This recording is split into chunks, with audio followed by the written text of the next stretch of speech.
Aleppo, since early morning Monday till now, didn't sleep.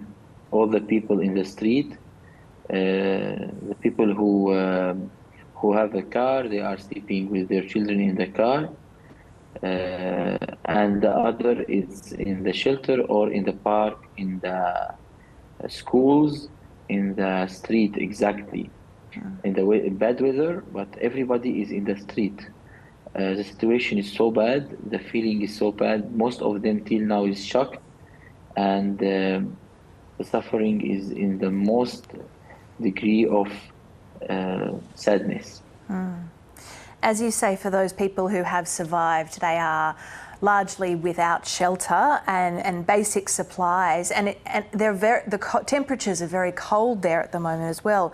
How are people who have survived coping? How are the rescue workers coping? The people who survive now is at the beginning they are shocked. Nothing is prepared. There is no shelters, no any area can be safe. So directly and without any preparation, a lot of people try to help in the building who destroyed directly the others.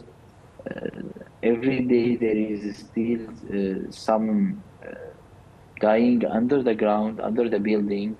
There is no enough track to help or any machine or devices to help this. But even that, the surviving people try to hide from this. Till now, there is every day a vibration after the earthquake. So most of the people cannot feel safe to back to their house.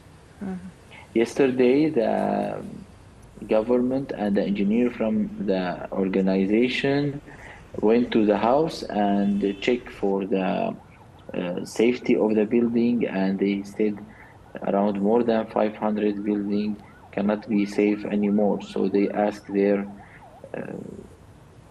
people to not be back to their house. This was so bad, so affect people. So they back to the street, and now we are in the big number in the street. Dr. Salim, parts of Syria have been in a state of civil war for over a decade. How is that playing in to this current crisis? Since 10 years, we are suffering exactly because war, after the bombing, the war, the fighting, then the economic situation, Caesar, and a huge amount of suffering. Now earthquake. People in Syria is dying every day and terrible from this situation.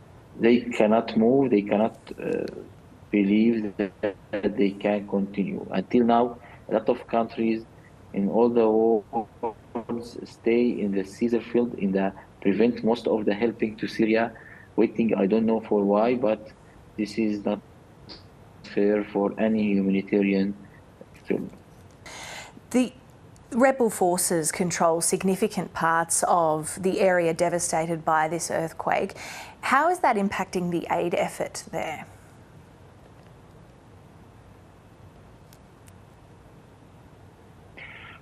As I said before, there is nothing prepared for a country who is already under the war. So nothing was available in the first day.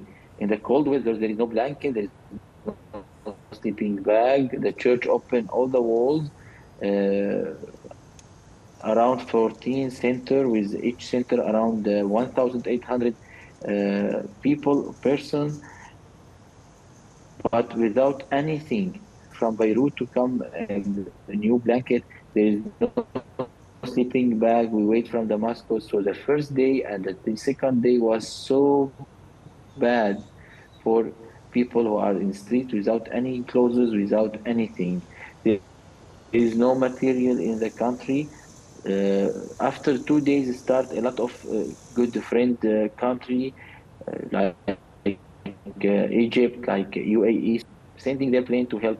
But till now, there is a big amount of aid we need to provide material like milk, like food basket, hygiene, quick cash for the person who cannot feed his children, especially in Aleppo.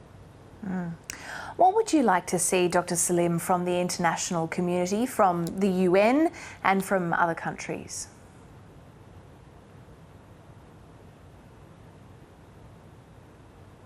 What you are waiting for? When you see 5.3 million without any shelter in this cold weather, it's a country without nothing.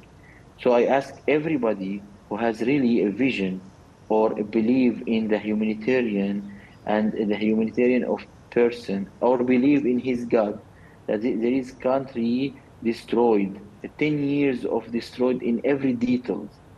It's a people. It's not about the regime, government, politic. It's a people. There is here 40 million, 5 million now, half of them now in the street. So please move, do anything for these people because they are human. It's fair to live, just to live in their house today. Earthquake like this, it happens each 500. But in Syria, again, after 10 years of suffering, at the same time, there is nothing in the city.